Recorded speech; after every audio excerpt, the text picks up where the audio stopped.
जय हिंद दोस्तों। 500% tariff is no longer a threat.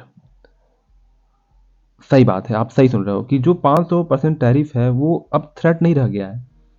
ये इवेंचुअली मुझे लगता है कि ये होगा।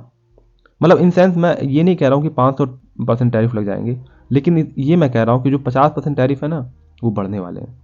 वो निश्चित बहुत अच्छे से बढ़ने वाले हैं। और जिनको शायद इसके बारे में ज़्यादा पता ना हो उनके लिए मैं बता देना चाहता हूँ कि 500% टैरिफ का मतलब क्या होता है। जैसे मान लो आप 10 रुपये का कोई बिस्किट खरीदते हो, अगर उस पर 500% टैरिफ लग जाता है तो इसका मतलब है कि जो 10 रुपये का बिस्किट था वो अब 60 रुपये मिलेगा। समझ रहे हो, जो 10 रुपीज़ का बिस्किट था वो अब 60 मिलेगा। ये डिफरेंस देख रहे हो।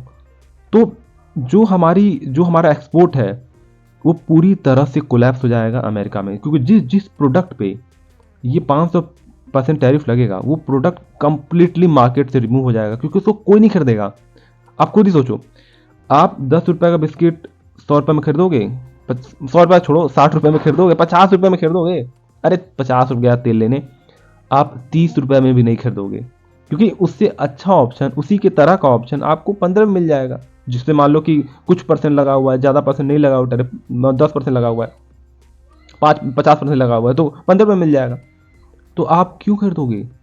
और बहुत लोग ये कह रहे हैं कि यार हम लोगों को क्या करना चाहिए कि कुछ रिटेलिएट करना चाहिए, अब इंडियन गवर्नमेंट को रिटेलिएट करना चाहिए। बट मैं बता दूं ना, we don't have any chance bro. हम लोग के पास कोई चांस ही नहीं है, क्योंकि यार हम लोग की इकोनॉमी इतनी बड़ी इकोनॉमी नहीं है जो अमेरिका को झेल पाए।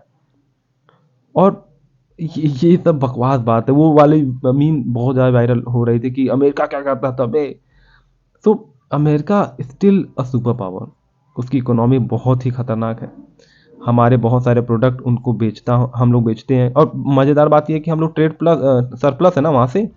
तो अगर ऐसा कुछ होगा तो हम लोग पूरी तरह से बर्बाद हो जाएंगे। तो अब मैं जो इसके बाद बोलने जा रहा हूँ मे भी आप लोगों को हर्ट करे बहुत ज़्यादा। देखो यार, रियलिटी है कि कभी कभी ना आपको झुकना पड़ता है। आपको झुकना पड़ता है उठने के लिए। हाँ, यही बात है, झुकना पड़ता है उठने के लिए। क्योंकि देखो यार, अभी हम लोग उतना स्ट्रांग नहीं है, लेकिन हम लोग को ये पता है कि अमेरिका पे भरोसा नहीं किया जा सकता। ना ही अमेरिका पे, ना ही चाइना पे, किसी पे भरोसा नहीं किया जा सकता है। हम लोग को खुद बेहतर बनना पड़ेगा। उसके लिए हम लोग के पास एक ही तरीका है कि अपनी इकोनॉमी को धीरे धीरे इंप्रूव करो। किसी से लड़ने की जरूरत नहीं है। लड़ोगे तो बर्बाद हो जाओगे। जो टकराता है वो बर्बाद जाता है, लेकिन ताकतवर से लड़ा नहीं जाता है, उसके साथ पीछे पीछे रह जाता है और काम किया जाता है। अब जैसे मान लो यूएस लगा रहा है, कुछ बोलने की जरूरत नहीं है। चुपचाप बैठे रहो, सहते रहो और दूसरा मार्केट तलाशते रहो। यही एक वे है बचने का। क्योंकि अगर कुछ भी बोलोगे, कुछ भी करोगे ना, तो जो जो ट्रम्प है ना, ट्रम्प थोड़ा सा सनकी आदमी है। वो पूरी तरह से इंडियन इकोनॉमी को बर्बाद कर देगा। तो मुझे तो यही लगता है भाई, एकदम शांत से करना चाहिए। लेकिन हाँ, अ, ये बहुत महत्वपूर्ण है। क्योंकि देखो यार, अब देखा जाए तो यार, अब इंडियन लोग ही हम लोग एक दूसरे का सपोर्ट नहीं करते हैं। बात ये है, जैसे आराताई ऐप आया था तो उसको कितने ही लोगों ने यूज़ किया, बताओ। कुछ समय के लिए था ट्रेंडिंग में, फिर उसका डूब गया। अब हम लोग व्हाट्सअप अमेरिका का चलाते हैं, फेसबुक अमेरिका का, इंस्टाग्राम अमेरिका का, यूट्यूब अमेरिका का, ये एक्स जो है अमेरिका का, गूगल जेमिनाई, को पायलट, चैट जीपीटी सब अमेरिका का भाई। तुम सोचो तुम्हारे देश का क्या है। इसलिए देखो यार, हम लोग के पास औकात नहीं है स्टैंड करने का उन लोगों के सामने। तो जब औकात ना हो तो चुपचाप मान लेनी चाहिए बात।